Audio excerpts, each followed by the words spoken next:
మీ పేరు? Lokesh bro. Bro, Andhra Pradesh next CM CBN ఎందుకు? Visionary man, visionary legend. మరి 5 ఏళ్ళలో జగన్మోహన్ రెడ్డి గారు డెవలప్మెంట్ గురించి ఏం చేస్తారు? డెవలప్మెంట్ అంటే కూల్చడాలు, రౌడీ రాజకీయం చేయడం. నా పాయింట్ ఆఫ్ వ్యూలో నేను అలానే ఆలోచిస్తాను. అంటే ఎక్కడైనా డెవలప్మెంట్ అంటే ఎలా ఉండాలంటే ఉపాధి అవకాశాలు కల్పించాలి. కానీ ఇక్కడ ఉపాధి అవకాశాలు ఎక్కడ కల్పించట్లేదు నాకైతే. అది 5 years నుంచి 2019 గవర్నమెంట్ వచ్చే నుంచి 2024 వరకు ఒకే ఒక ఏపీఎస్సీ నోటిఫికేషన్ గ్రూప్ 2 స్టూడెంట్స్ కూడా, నిరుద్యోగులను కూడా చాలా వరకు ఆడుకున్నారు. అంతకుమించి వారికి ఏం చెప్పలేను నేనైతే.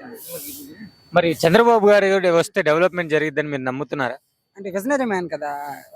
అంటే ఇప్పుడు ప్రత్యక్షంగా చూసాం సైబర్ సిటీ, దాంతో ఇంకేం చెప్పగలం చెప్పండి. మరి బాబు గారు ఇక్కడ ఐటీ కంపెనీలు తీసుకొస్తా అంటున్నారు. ఇప్పుడు అతను తెచ్చింది ఇన్ఫోసిస్. కాకపోతే ఆ టైంలో గవర్నమెంట్ డిస్పాచ్ అయిపోవడం, ఇన్ఫోసిస్ రాలేదు. అతను ఇన్ఫోసిస్ వచ్చింది. మరి జగన్మోహన్ రెడ్డి వల్ల ఇక్కడ ఐటీ కంపెనీలు ఏం రాలేదా? నాకు తెలిసి ఏం రాలేదండి అసలు. అతను ఎప్పుడు ఐటీ మినిస్టర్ ఎప్పుడైనా ఐటీ సెక్టర్ కోసం మాట్లాడారా? జనరల్ గా చెప్పండి. మన ఐటీ మినిస్టర్ గుడివాడ అమర్నాథ్ గురించి ఏం చెప్తావు? నాకైతే ఆంధ్రప్రదేశ్లో ఐటీ సెక్టర్కి ఐటీ మినిస్టర్ ఉన్నారని కూడా తెలియదు అనమాట. అన్న, మరి ఈసారి మన నియోజకవర్గంలో ఎమ్మెల్యే ఎంపీల గురించి ఏం చెప్తారు? ఎమ్మెల్యేల కోసం అయితే నేను చెప్పలేను. బట్ ఎంపీ గారు అయితే అక్కడ శ్రీకాకుళంలో కింజాపు రామ్మోహన్ నాయుడు గారు, ఇక్కడ శ్రీ భరత్ గారు ఖచ్చితంగా వస్తారు. వాళ్ళిద్దరి మీద ఎందుకు అంత కాన్ఫిడెంట్ మీకు? ప్రజాసేవకులు. కష్టం వస్తే పార్టీతో సంబంధం లేకుండా ప్రజల మధ్యలో ఉంటారు కాబట్టి వస్తారు. అంతకంటే ఇంకేం చెప్పాలి. భరత్ గారు మీ కాడికి వచ్చారు ఎప్పుడైనా? చాలా సార్లు నేను అతను కలవడం జరిగింది. అతను అంటే నేను కొన్ని ప్రాబ్లమ్స్ వల్ల అతని దగ్గరికి వెళ్ళాను. కొన్ని హెల్త్ ప్రాబ్లమ్స్ వల్ల నా ఫ్రెండ్స్తో కూడా వెళ్ళాను. హ్యావ్ ఇన్ మై ఫోన్ ఉన్నాయి ఎవిడెన్స్తో సహా. ఓకే, మరి భరత్ గారు మీకు మంచి చేశారా? నాకు మంచి చేశారని నేను చెప్పట్లేదు, ప్రజలకు మంచి చేశారా? మరి ప్రజలు చేశారు. అసలు భరత్ గారు మీరు వెళ్ళంగానే మాట్లాడడం కానీ తీరు ఎలా అనిపిస్తుంది మీకు? సార్ ఇప్పుడు నేను చెప్పేది అక్కడికి వెళ్ళి మాట్లాడే తీరు పక్కన పెడితే, ప్రజాసేవకులు ప్రజల మనుషులు కాబట్టి వారు ఎప్పుడు ప్రజలకి మద్దతుగానే నిలిచారని నేను చెప్పగలను.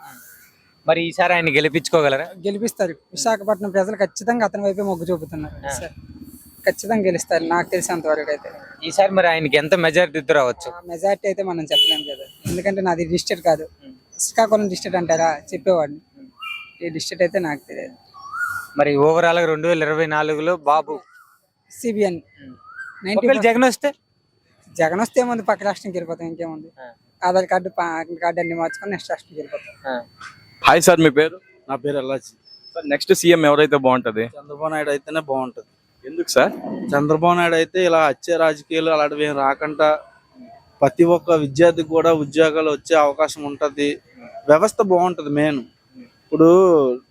ఇప్పుడున్న వ్యవస్థ ఎలా ఉందంటే గంజాయి మోపులు అయిపోయి, ఇంత కొద్ది గుంటడు కూడా చాకులు పెట్టుకొని పొడిచేస్తాను, బెదిరించడం అలాంటివి చేస్తున్నారు. అదే చంద్రబాబు నాయుడు గారు ఉన్నప్పుడు అయితే అలాంటిది ఏదీ లేదు. ప్రతి ఒక్కటి అమల్లో ఉండేది. లా అండ్ ఆర్డర్ అనేది అమల్లో ఉంటది. ఎందుకంటే ఏ ఒక్కడైనా పలానా పని చేయాలన్నా సరే భయపడి ఇచ్చేసేవారు. ఇప్పుడు అలాంటి భయము గట్ట ఏం లేదు. ప్రతి ఒక్క గుంటడు కూడా రౌడీయిజం చేస్తున్నాడు. గంజాకి అలవాటు పడిపోయి తల్లిదండ్రుల్ని వేడిపించడం, చాలా ఇబ్బందులు పెట్టడం, తల్లిదండ్రులే ఇబ్బంది పెట్టేస్తున్నారు కేవలం. అందువల్ల చంద్రబాబు నాయుడు రావాలని మేము కోరుకుంటున్నాం. అయితే జగన్మోహన్ రెడ్డి వైజాగ్ ని డెవలప్ చేసిందే నేను అని చెప్తున్నాడు. గత 5 సంవత్సరాల నుంచి డెవలప్మెంట్ ఏం చేయలేదు. గత 4 సంవత్సరాలు 9 నెలలు అయిపోయిన తర్వాత రోడ్లు వేయడం, ఇచ్చేయడం, మరమ్మతులు చేయడం చేశాడు. ఎందుకంటే ఈ విశాఖకి క్యాపిటల్ సిటీ తెద్దామని, ఇక్కడికి వద్దామని చూశాడు. కానీ కోర్టు మొట్టికాయలు వేసింది. రావడానికి కూడా అవకాశం లేదు కదా, కోర్టులోనే ఉంది ఇప్పుడు ఎవిడెన్స్ అనేది. ఇక్కడ రావడానికి అవకాశం లేదు. ఆల్రెడీ ఎక్కడెక్కడ ఉన్న భూములన్నీ తాకాడెట్టడం, అమ్మేయడం జరిగిపోయింది. ఇక్కడ విశాఖ తగరపల్స్ దగ్గర ఉన్నాయి కదా, విచ్చలమైన భూములు ఉన్నాయి. ఇవి కూడా తనఖాలు ఎట్టేసుకోవచ్చు. ఇక్కడికి వస్తే మనకి లబ్ధి పొందొచ్చు, ఇంకెవరైనా ఉంటే వాళ్ళకి అప్పచెప్పవచ్చు అనే లెక్కలోని ఇప్పుడు విశాఖ మీద పట్టు చేస్తున్నారు. అసలు విశాఖ వాస్తువులు అయితే మాత్రం టీడీపీకే మొగ్గు ఎక్కువ ఇక్కడ. ఎందుకంటే గత 3 సార్లు కూడా ఇక్కడ ఎమ్మెల్యే గెలిచిన వెలపూడి రామకృష్ణ బాబే మళ్ళీ గెలుస్తాడు. అది మాత్రం పక్కాగా వారు వన్ సైడ్. లాస్ట్ వైసీపీ తరఫున గెలిచింది ఎంవివి సత్యనారాయణ, ఆయన గురించి ఏం చెప్తారు సార్? లాస్ట్ వైసీపీ తరఫున ఎంపీగా గెలిచిన ఎంవివి సత్యనారాయణ ఎలా గెలిచాడంటే, ఇక్కడ జనసేనకి జేడి లక్ష్మీనారాయణకి 2,28,000 ఓట్లు పడిపోయి, దానివల్ల ఓటు చీరిపోయింది తప్ప లేకపోతే ఇక్కడ గెలిచే సమస్య లేదు. ఏంటి అది ఇప్పుడు టీడీపీ తరపున భరత్ గారు నిలబడుతున్నారు కదా ఎంపీగా. కన్ఫామ్ గా గెలుస్తారు. చదువుకునే వ్యక్తి, విద్యావేత్త, మన గీతం చైర్మన్ గారి మనవడు. అతనికి చాలా మద్దతు ఉంది ప్రజల్లోని. పక్కాగా 1,00,000 ఓట్ల మెజారిటీతో గెలుస్తాడు, అది మాత్రం కన్ఫామ్. ఇక్కడ వైసీపీ తరపున ఝాన్సీ గారు కానీ నేనే గెలుస్తా అంటున్నారు. అదే ఇప్పుడు చీపురు బిల్లు అంతా నాశనం చేస్తారు. అక్కడ భూములు అయిపోయి, ఇప్పుడు నేను చెప్తున్నాను కదా, విశాఖ భూములు ఆక్రమించుకోవడానికి మళ్ళీ అక్కడి నుంచి ఇక్కడ తీసుకొచ్చారు.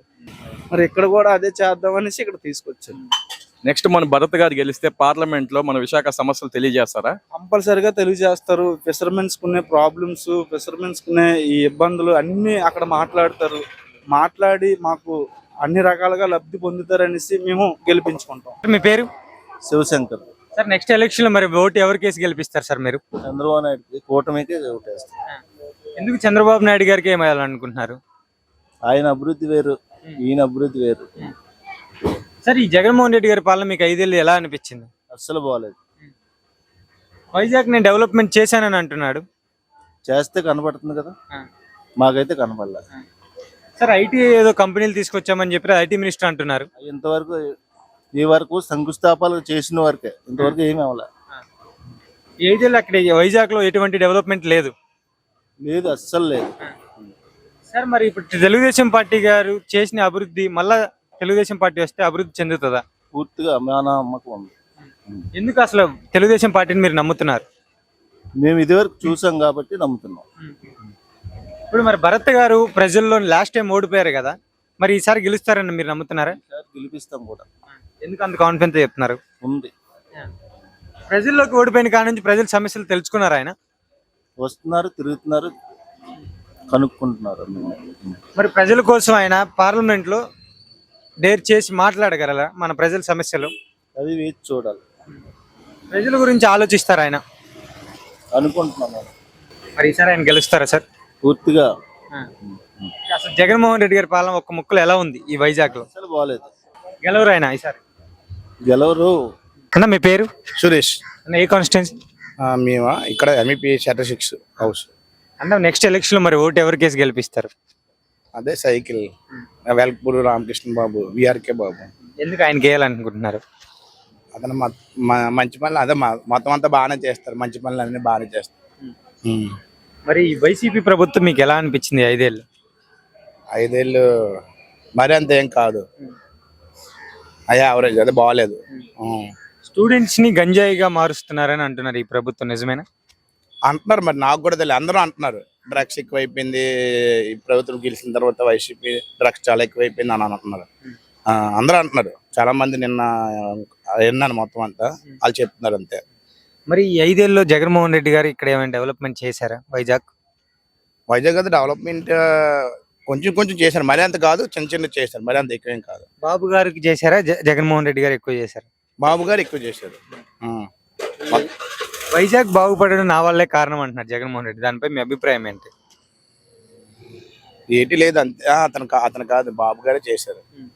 ఇక్కడ ఐటీ కంపెనీలు వచ్చాయని చెప్పేసి వాళ్ళు అంటున్నారు వైసీపీ ప్రభుత్వం, దాని గురించి మీరు ఏం చెప్తారు? ఏమన్నా మరి నాకు అది అంతగా గుర్తులేదు, అదే తెలియదు నాకు, అనుభవం లేదు. మరి ఈసారి ఇక్కడ ఎంపీ గానీ ఎమ్మెల్యే గానీ ఎవరు గెలుస్తారు? ఇక్కడైతే వెలకపూర్ బాబు గెలుస్తారు. మరి ఎంపీ ఎవరు గెలుస్తారు? ఎంపీ భరత్ అనుకుంటున్నాం. గెలుస్తారా? గెలుస్తారు. అసలు ఎందుకు వాళ్ళే భరత్ గారు గెలుస్తారని మీరు పక్కా చెప్తున్నారు? అంటే భరత్ కొంచెం బాగా చేస్తారంట, అదే మంచి పనులు అన్ని బాగా చేస్తారంట, మంచోడు కూడా అంట. ఆయన అయితే పోరాడగలరు కనీసం మీ గురించి? పోరాడగలరు. వైసీపీ తరపున ఇక్కడ ఆపోజిట్ ను మేము సిద్ధంగా ఉన్నామని చెప్పేసి అంటున్నారంట, మరి దాని గురించి ఏం చెప్తారు? ఏం మరి అన్నిటిలో సిద్ధంగా ఉన్నారని అంటున్నారు జగన్ గారు. మరి జగన్మోహన్ రెడ్డి గారి ప్రభుత్వం ఈ 5 ఏళ్ళు ఎలా ఉందో ఒక ముక్కలో ఏం చెప్తారు? 5 ఏళ్ళు అయితే మరి అంత లేదు, మరి అంత ఏం కాదు. చంద్రబాబు గారిపై అసలు మీ అభిప్రాయం ఏంటి? అతను బాగానే చేస్తాడని తెలుసు. మన ఎంపీ ఎమ్మెల్యేల గురించి ఏం చెప్తారు ఒక్క ముక్కలో? ఎమ్మెల్యే అయితే విఆర్కే బాబు సారే గెలుస్తారు. తర్వాత ఎంపీ అయితే భరత్. అసలు భరత్ గారిపై మీకు ఎందుకు అంత నమ్మకం? అంటే అందరూ చెప్పుకుంటున్నారు, అందువల్లే, ఇంకేం లేదు, అందరూ చెప్పుకుంటున్నారు అయితే పబ్లిక్ తో. భరత్ గారు మన గురించి ప్రజల గురించి ఫైట్ చేయగలరా ఇక్కడ పార్లమెంట్ లో?